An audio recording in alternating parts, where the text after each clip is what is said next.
घर में 16 साल का एक छोटा देवर था जो सबका लाडला हुआ करता था। उसे मुझे बहुत लगाव था और वह मुझसे बहुत मजाक किया करता था। मैं भी उसे बच्चा समझकर गले से लगा लेती थी। एक दिन मेरे पति किसी काम से दूसरे शहर गए हुए थे जहां से उन्हें शाम तक वापस आना था, लेकिन रास्ते में तेज बारिश होने के कारण वह वापस न आ सके। उन्होंने मुझे फोन कर अपने भाई अंकुश को मेरे कमरे में ही सोने को कहा। फिर जैसे ही हम के लिए बिस्तर पर लेते तो अचानक ही उसने कुछ ऐसा किया जिससे मेरे होश उड़ गए। मेरा नाम संध्या है। मेरी शादी को आज दूसरा ही दिन था। हम सब एक कमरे में बैठे बातें कर रहे थे। मेरा देवर अंकुश भी मेरी सास के पास ही बैठा था और मुझे झुक झुक कर देख रहा था। वो मेरे सामने बहुत शर्मा रहा था। खैर कुछ देर बाद मेरे पति अशोक भी कमरे में आ गए। उनके आते ही सब धीरे धीरे उठकर चले गए क्योंकि टाइम भी काफी हो चुका था। थोड़ी सी बातें करके हम दोनों भी सो गए।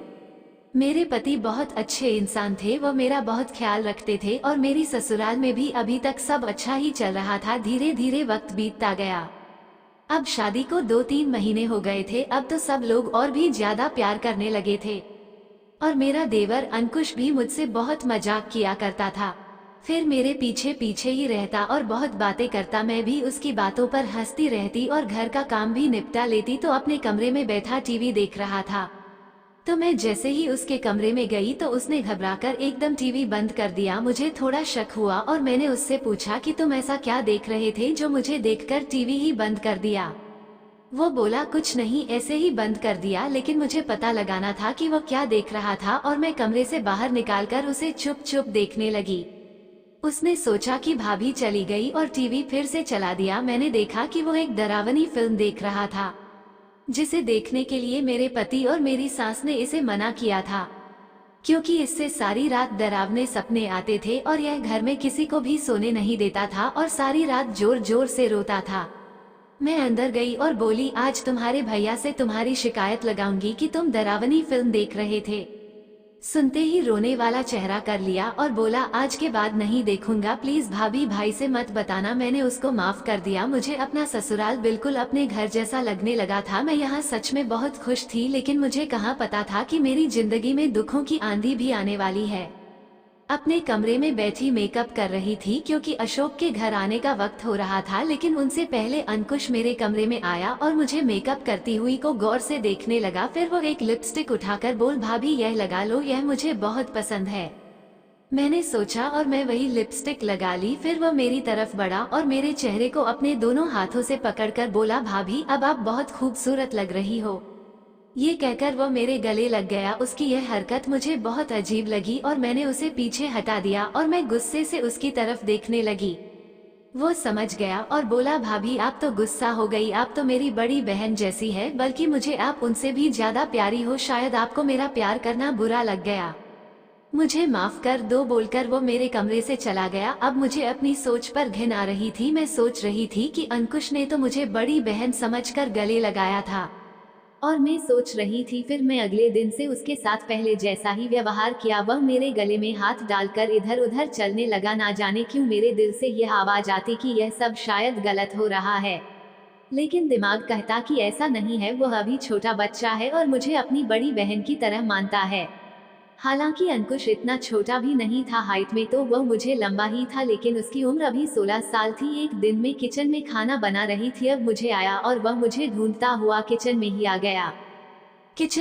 गया। मैंने उसको आते ही बोला कि जाकर बदलो, तब तक मैं तुम्हारे लिए खाना लगा दूंगी। लेकिन मुझे बहुत पसीना आ रहा था तो मैंने उसे पीछे हटा दिया। वह मेरे करीब आकर अपने हाथों से मेरे चेहरे का पसीना साफ करते हुए बोला भाभी आप इतना सारा काम क्यों करती हो, थोड़ा काम बहन से भी कर लिया करो, वह भी तो सारा दिन टीवी ही देखती रहती है।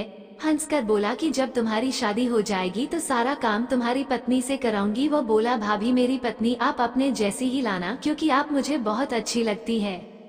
आज मुझे उसकी नजरों में थोड़ा थोड़ा दिखाई दिया। मैं किसी से बड़ा बनना नहीं चाहती थी, क्योंकि अगर मैं उसे डांट देती तो वह मेरी सास और नंद को ये बात बता देता और वह मुझसे गुस्सा हो जाती। इसलिए मैंने सोचा कि रात में अशोक से बात करूंगी और उनको प्यार से सारी बात बताऊंगी, क्योंकि आजकल बहू के व्यवहार का सब बुरा मानते हैं।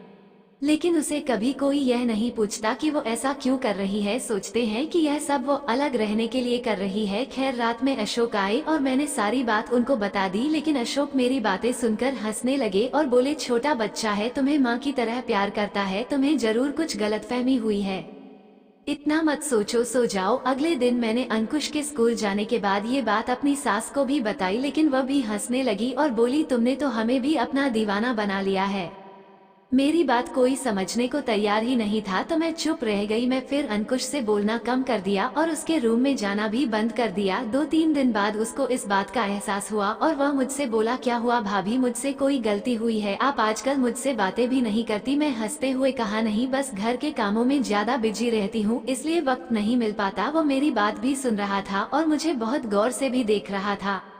थोड़ी देर बाद मुस्कुराते हुए बोला, आपके चेहरे पर यह जो तिल है मुझे बहुत प्यारा लगता है, मन करता है कि बस देखता ही रहूं। मैं उसे बड़े प्यार से कहा कि मुझे इतनी गौर से मत देखा करो, बड़ी बहन से ऐसी बात नहीं किया करते, बुरी बात है। और वहां से बिना कुछ बोले चला गया। मैं भी घर के कामों में लग गई। खैर दिन बहुत अच्छे गुजर रहे थे और एक दिन अचानक मेरी तबीयत खराब हो गई। अशोक मुझे डॉक्टर के पास ले गए तो डॉक्टर ने बताया कि मैं प्रेग्नेंट हूँ। ये सुनकर मैं बहुत खुश हुई और बाकी सब घर वाले भी बहुत खुश थे। डॉक्टर ने मुझे आराम करने और लंबा सफर न करने को कहा था। खैर कुछ दिन बाद हम सबको शादी में जाना था। मैंने अशोक से कहा कि तुम सब चले जाओ और मुझे मेरी मम्मी के यहाँ छोड़ आओ, लेकिन वह बोलने लगा, नहीं, अंकुश भी नहीं जा रहा, क्योंकि है जो बहुत जरूरी है, तुम दोनों घर पर ही रहना, क्योंकि रात तक तो हम आ ही जाएंगे। और वह चले गए। लेकिन शाम होते ही बारिश और तेज हवाएं चलनी शुरू हो गई। शाम के वक्त अशोक का फोन आया और बोले कि हम सुबह तक ही आ पाएंगे, क्योंकि बारिश बहुत तेज है और बिजली भी बहुत ज्यादा कड़क रही है। ऐसे में अंकुश को बहुत डर लगता है, तो उन्हें पास ही सुला लेना। मैं इस बात के लिए अशोक को साफ मना कर दिया और बोली, वो बड़ा हो चुका है, अभी भी डरता है, उसे डर नहीं लगता, मैं उसे अपने रूम में नहीं सुलाने वाली। अशोक बोले, ये तुमने क्या बड़ा बड़ा लगा रखा है, मेरे साथ ज्यादा बहस मत करो, जैसा कहता हूँ कर लेना। ये बोलकर उन्होंने गुस्से में फोन रख दिया। लेकिन मैंने उनकी बात नहीं मानी और अपने कमरे की कुंडी लगाकर लेट गई। कुछ देर बाद बहुत जोर से बिजली कड़की, ऐसा लगा कि कहीं आसपास ही गिरी हो। लाइट भी चली गई और मेरे कमरे का दरवाजा किसी ने बहुत जोर से खटखटाया। मैं समझ गई थी कि अंकुश ही होगा और वह डर गया होगा। मैं जैसे ही दरवाजा खोला तो अंकुश मुझसे लिपट कर बोला, भाभी मुझे बहुत डर लग रहा है। मैंने उसे शांत करने की कोशिश की, लेकिन उसने मुझे और जोर से पकड़ लिया। मैंने उसे कुछ देर गले लगाए रखा और बोलती रही कि कुछ नहीं हुआ, सब ठीक है। लेकिन वो आहिस्ता आहिस्ता अपनी उंगलियां मेरी कमर पर चलाने लगता है।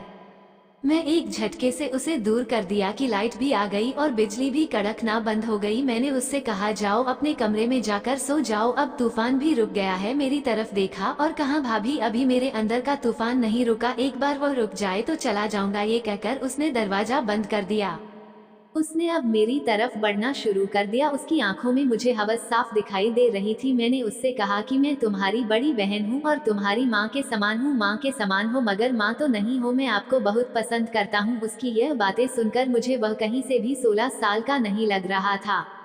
मैं उसके सामने रोती रही, गिड़गिड़ाती रही, लेकिन उसने मेरी एक न सुनी। फिर वो अपनी तमाम हवास उतार कर अपने कमरे में चला गया। मैं सारी रात रोती रही और अशोक के आने का इंतजार करने लगी। मेरा दिल कर रहा था कि चाकू से उसका सीना चीर दूं। सुबह होते ही अशोक आ गए। मैं अशोक के गले लगाकर बहुत रोई और उन्हें रूम में ले जाकर सारी बात बताई। मेरी बात सुनकर वो मुझ पर ही भड़क उठे, तुम्हें शर्म नहीं आती छोटे से बच्चे पर इतना बड़ा इल्जाम लगाते हुए। मैंने उन्हें बहुत समझाया, लेकिन अशोक ने मेरी एक न मानी और मुंह पर उतारू हो गए। मैंने अपना बैग लिया और अपने मायके चली गई और अपनी माँ को सारी बात बताई। मेरी माँ बोली, तुमने उसे शुरुआत में क्यों नहीं डांटा? जो बात तुम मुझे आज बता रही हो, काश उसे दिन बताई होती तो आज तुम्हारे साथ ऐसा ना होता। वक्त बीतता गया। कुछ महीनों बाद मैंने एक बेटे को जन्म दिया। एक दिन मुझे किसी अनजान नंबर से कॉल आया। जब मैं हेलो कहा तो सामने से कोई लड़का बोला। मैंने उसकी आवाज पहचान ली, वो अंकुश ही था। कुछ कहने से पहले मैंने अपना फोन रिकॉर्डिंग लगा दिया। उसने कहा, भाभी प्लीज घर वापस आ जाओ, मैं दोबारा से ऐसी गलती नहीं करूंगा। मेरे दोस्तों ने गंदी फिल्मों की वजह से मैं बह गया था, मुझे माफ कर दीजिए, दोबारा ऐसी गलती नहीं होगी। मैंने कहा कोई छोटी सी गलती नहीं की है जो माफ की जा सके। तुमने मेरी इज्जत पर दाग लगाया है और मेरा घर बर्बाद किया है। तुम बिल्कुल भी माफी के काबिल नहीं हो। और मैं इतना कहकर फोन रख दिया। मैंने फिर उसकी रिकॉर्डिंग अशोक को भेज दी और बोली कि देखो जिसे तुम मासूम छोटा बच्चा समझते हो वो कितना बड़ा राक्षस है। अशोक ये रिकॉर्डिंग सुनकर दंग रह गया और पूरी सच्चाई जानकर अपने भाई को पुलिस के हवाले कर दिया। जब अंकुश जेल चला गया तो मेरी सास और अशोक मुझे लेने मेरे घर आए। अशोक ने हाथ जोड़कर और रोते हुए मुझसे माफी मांगी। मैंने भी इंसानियत के नाते उन्हें माफ कर दिया, क्योंकि मैं जानती हूँ कि कोई भी भाई अपने भाई बहन पर इल्जाम बर्दाश्त नहीं कर सकता जब तक कि वो हकीकत को ना जान ले। और हुआ भी यही था। अशोक को सच्चाई का पता लगा तो उन्होंने अपने भाई का साथ न देकर उसे सजा दिलाना सही समझा और उसे पुलिस के हवाले कर दिया। उनके इंसाफ को देखकर मैं खुशी खुशी अपने ससुराल आ गई और मेरा घर भगवान की दया से उजड़ने से बच गया। मेरी सभी माँ बाप से विनती है कि अपने बच्चों का ध्यान रखें, उन्हें बुरे लोगों की संगत से बचाएं ताकि किसी लड़की को मेरी तरह ऐसे हालातों का सामना न करना पड़े। तो दोस्तों ये थी आज की कहानी। आपको कैसी लगी कमेंट करके जरूर बताएं।